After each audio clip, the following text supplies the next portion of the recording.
Assalamualaikum warahmatullahi wabarakatuh. Alhamdulillahirrabbilalamin. Wassalatu wassalamu asrofil anbiya'i wal mursalin wa ala alihi washabihi ajma'in amma ba'du. Pertama-tama marilah kita panjatkan puji dan syukur kehadirat Allah Subhanahu wa taala yang mana atas rahmat dan hidayahnya saya diberi kesehatan dan bisa berpresentasi kali ini. Salawat serta salam kita curah limpahkan kepada junjungan kita Nabi Muhammad Shallallahu Alaihi Wasallam. Tak lupa kepada para keluarganya, para sahabatnya, para tabiin-tabiatnya, serta kepada kita selaku umatnya yang insya Allah taat dan patuh pada ajarannya. Yang terhormat Bapak Nanang Abdurrahman MKom selaku dosen pengampu mata kuliah jaringan komputer. Di video kali ini saya akan menjelaskan materi mengenai merancang pengelamatan jaringan. Yang pertama, mengidentifikasi sistem operasi pada jaringan. Sistem operasi jaringan adalah sebuah jenis sistem operasi yang ditujukan untuk menangani jaringan. Umumnya, sistem operasi ini terdiri atas banyak layanan atau servis yang ditujukan untuk melayani pengguna seperti layanan berbagai berkas, layanan berbagai alat pencetak atau printer, DNS dekade 1980-an hingga awal dekade 1990-an. Selanjutnya ada jenis-jenis sistem operasi jaringan. Sistem operasi jaringan yang berbasis grafis. Sistem ini mempunyai basis grafis sesuai namanya. Sistem operasi jaringan ini memakai tampilan gambar atau grafis untuk memudahkan proses konfigurasi atau pemakaian dari sistem ini. Para pengguna tak perlu untuk menghafal berbagai sintak atau perintah bahasa pemrograman yang tertentu di mana biasanya dipakai di sistem operasi jaringan ini ditemukan pada sistem berbasis teks. Beberapa sistem berbasis grafis ini seperti Windows XP, Windows Server 2003, Windows NT 3.51, Windows 200, NT 5.0, ada Linux Red Hat, ada Microsoft MS Net, ada Novell Network, ada Microsoft LAN Manager. Selanjutnya sistem operasi jaringan yang berbasis teks.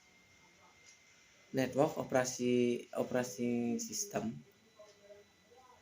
Yang satu ini sesuai namanya memakai perintah yang berupa teks atau perintah DOS yang dipakai untuk jalankan sistem operasi dan untuk lakukan proses konfigurasi.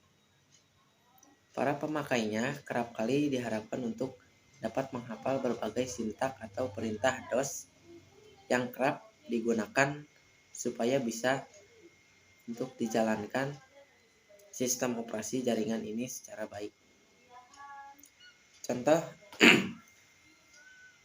dari sistem operasi dengan berbasis teks ini seperti Sun Solaris, Linux SUSE, ada Linux Debian, Linux Mandrake,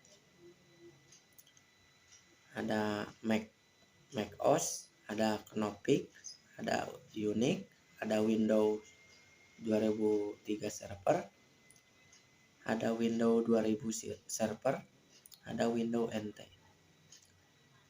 Selanjutnya sistem operasi jaringan berbasis GUI.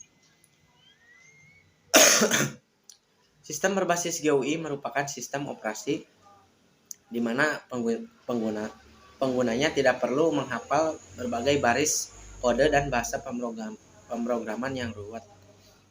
Pengguna lebih dimudahkan dengan adanya perintah simbol, gambar, dan grafis.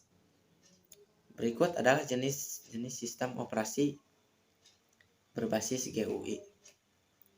Yang pertama ada Windows, ada Mac OS, ada Unix, ada Linux, ada IBM OS per 2, ada FreeBSD, ada Chrome OS, dan terakhir Solaris. Fungsi-fungsi dari sistem operasi jaringan. Yang pertama, untuk menghubungkan beberapa komputer dengan perangkat yang lainnya ke jaringan yang sudah dibuat sebelumnya. Yang kedua, menyediakan layanan yang tertentu untuk berbagai perangkat terhubung dengan jaringan. Yang ketiga, membantu dalam memudahkan proses penambahan klien serta sumber-sumber daya lainnya. Yang keempat, membantu dalam memakai kemampuan server di jaringan komputer dengan efisien.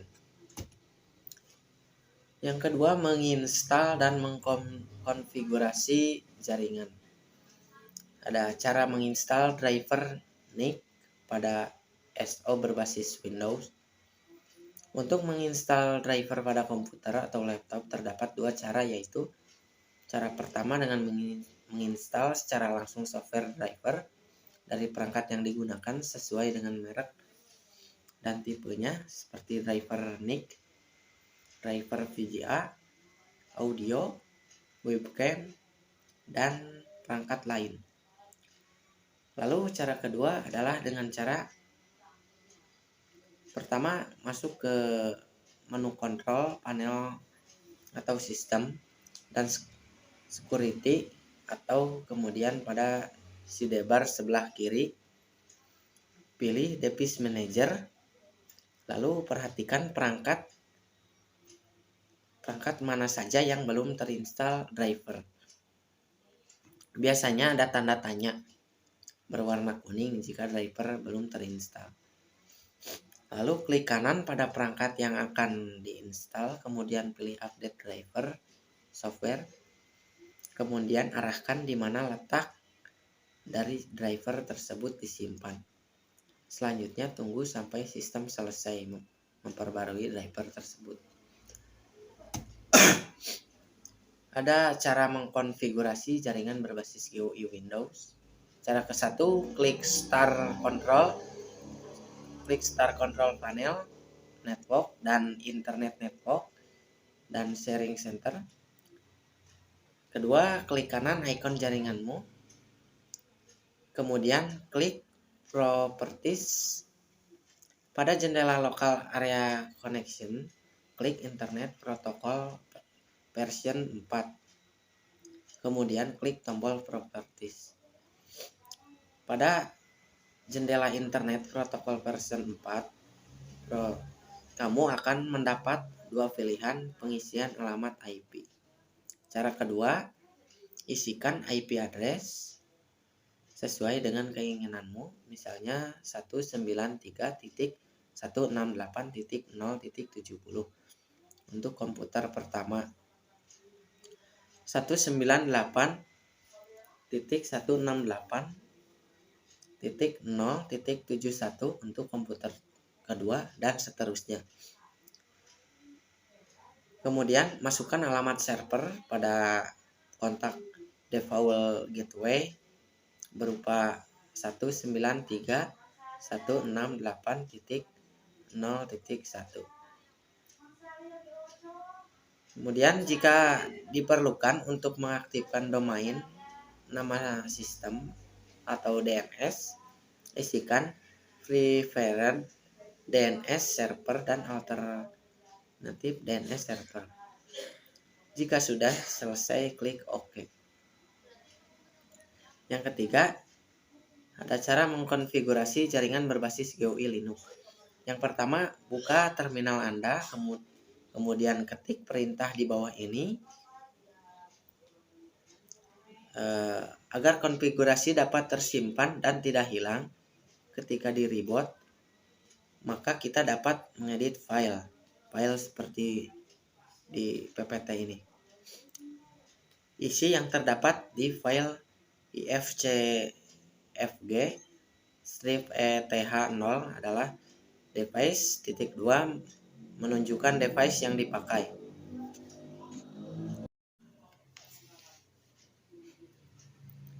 Ada bot proto Titik 2 menunjukkan bahwa konfigurasi yang dipakai adalah static address. On board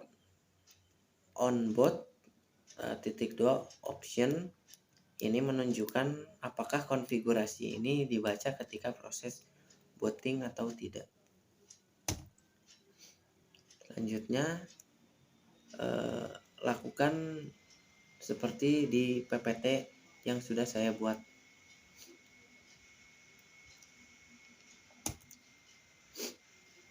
Cara mengkonfigurasi perangkat jaringan pada SO jaringan berbasis.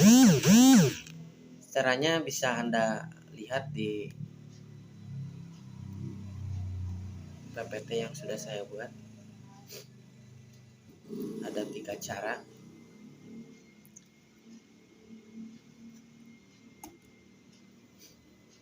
Selanjutnya membagi alamat jaringan pada perangkat jaringan. Yang pertama, jumlah node atau host jaringan ditentukan berdasarkan kebutuhan pengguna. Pengertian node. Yang pertama, pengertian node. Node adalah salah satu titik sambungan, titik redistribusi, atau titik akhir komunikasi beberapa terminal peralatan. Definisi node tergantung kepada jaringan dan protokol lapisan tersebut. Node jaringan fisik adalah perangkat aktif elektronik yang terpasang ke dalam jaringan dan mampu membuat, menerima, atau mengirimkan informasi melalui saluran komunikasi. Node jaringan komputer dalam komunikasi data. Node jaringan fisik dapat berupa sebuah peralatan komunikasi data seperti modem, hub, breaker atau beralih, atau peralatan terminal data seperti headset digital telepon, printer atau komputer host, misalnya router, workstation atau server.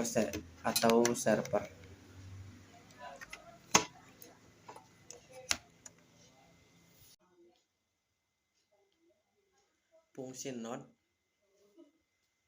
Node dapat menjadi titik komunikasi atau titik redistribusi komunikasi yang terhubung ke node lain. Setiap node di jaringan dianggap sama, tetapi node tertentu memiliki peran berbeda dalam cara mereka mendukung jaringan. Misalnya, tidak semua node akan menyimpan salinan lengkap dari blok atau mendukung transaksi. Dalam jaringan komputer dikenal sistem koneksi antar node atau komputer, yaitu peer-to-peer. Peer-to-peer secara bahasa, peer dapat diartikan sebagai rekan sekerja. Peer-to-peer merupakan suatu model di mana tiap PC dapat menggunakan resource pada PC lain atau memberikan resource-nya untuk dipakai PC lain. Ada client server. Client server adalah model jaringan yang menggunakan satu atau beberapa komputer sebagai server yang memberikan resource-nya kepada komputer lain atau klien dalam jaringan.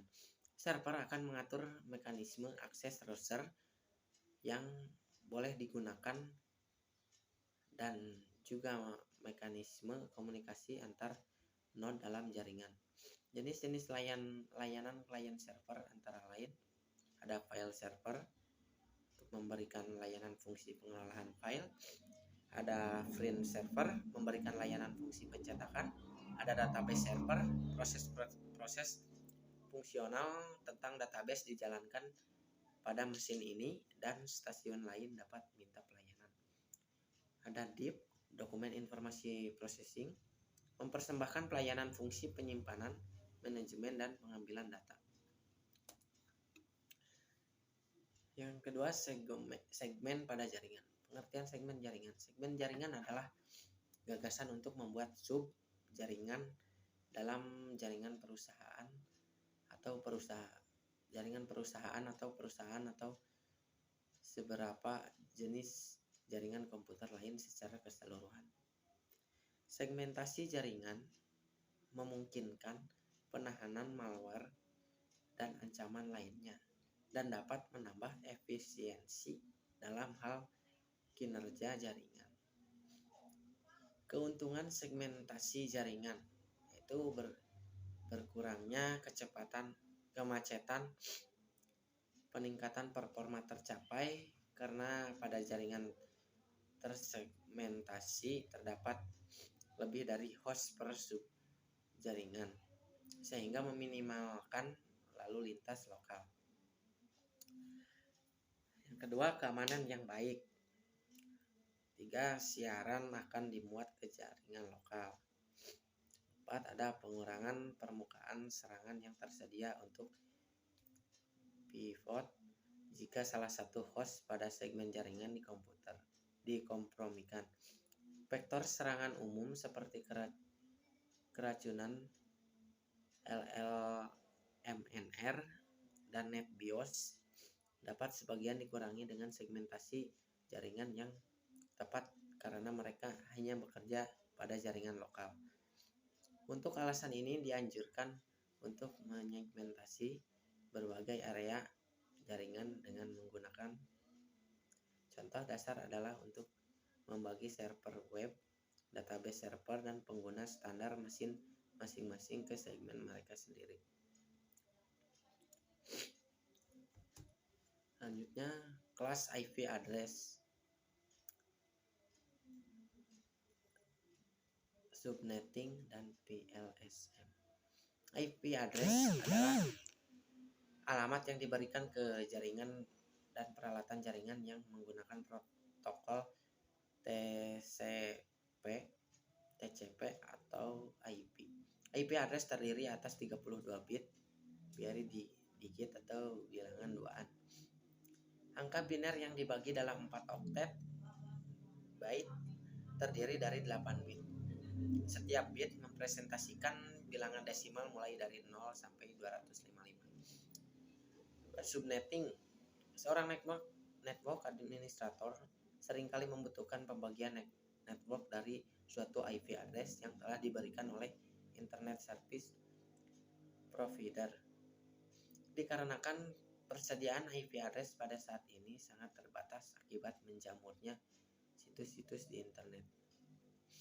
Cara untuk membagi network ini disebut dengan subnetting, dan hasil dari subnetting disebut subnetwork.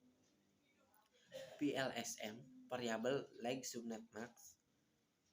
Konsep subnetting memang menjadi solusi dalam mengatasi jumlah pemakaian IP address. Akan tetapi kalau diperhatikan maka akan banyak subnet. Materi yang ketiga, mendokumentasikan pengalamatan jaringan. Yang pertama, alamat masing-masing node atau perangkat jaringan yang dicatat. Perangkat jaringan yang sudah saya catat yaitu topologi mesh. Pengertian topologi mesh.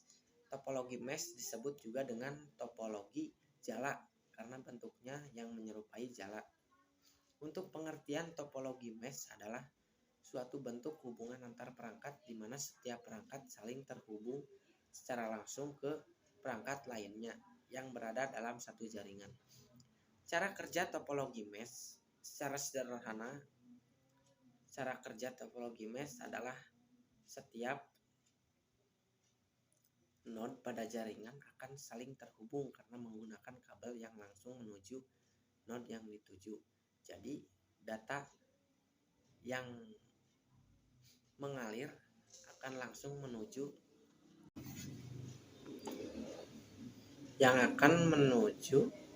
node yang dituju.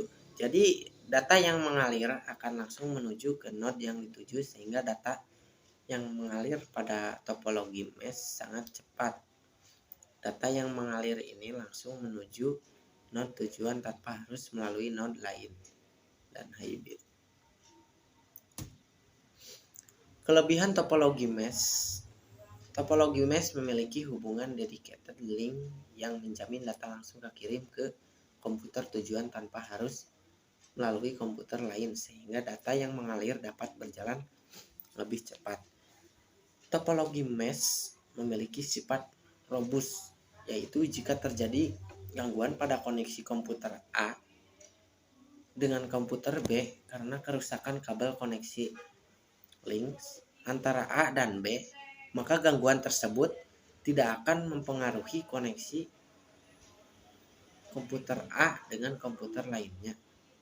Pada topologi mesh, privasi dan security terjamin karena komunikasi yang terjadi antara dua komputer tidak dapat diakses oleh komputer lain. Mudah dalam mengidentifikasi masalah kerusakan koneksi antar jaringan komputer. Kekurangan topologi mesh yaitu selain mempunyai kelebihan, topologi mesh juga mempunyai kekurangan, dan berikut ini adalah kekurangannya. Yang pertama, membutuhkan banyak kabel dan port I atau O. Jadi semakin banyak komputer di dalam topologi mesh, maka diperlukan banyak kabel, links, dan port. Sulit untuk melakukan instalasi dan konfigurasi karena setiap komputer harus terkoneksi secara langsung.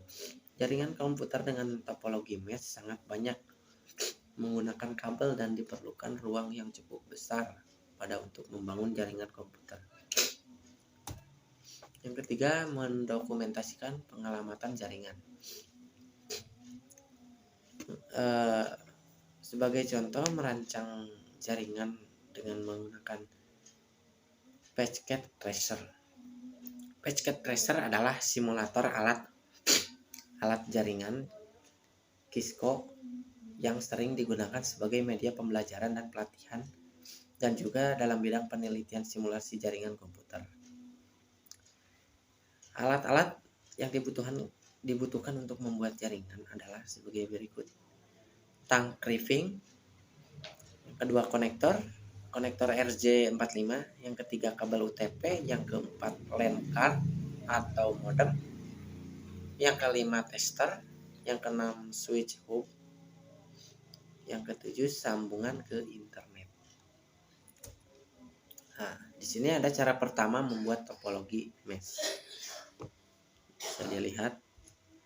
Nah, setelah itu tekan CTRL HLT plus tambah HLT tambah P dan tekan genetik yang digambar letakkan beberapa PC. Kemudian letakkan sebuah hub mengelilingi 5 PC tersebut. Hub tiap PC dengan kabel. Untuk jenis kabel, Anda jangan khawatir akan ada pilihan yang secara otomatis menyebutkan jenis kabel dan tampilannya seperti ini. Bisa dilihat. Membuat topologi mesh, menampilkan topologi mesh. Kemudian setelah itu berikan IP address. Lalu buka desktop, lalu input IP-nya seperti ini, contoh pada PC 1. Gambar berikut cara memberikan IP address. Seperti ini caranya. Setelah selesai tekan command prompt atau run untuk mengetahui hasilnya. Nah, seperti ini. Selanjutnya bisa juga menggunakan simulasi seperti di bawah.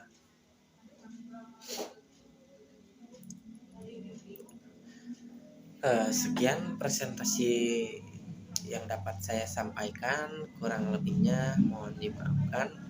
Ditutup. Wabillahi taufiq wal hidayah. Wassalamualaikum warahmatullahi wabarakatuh.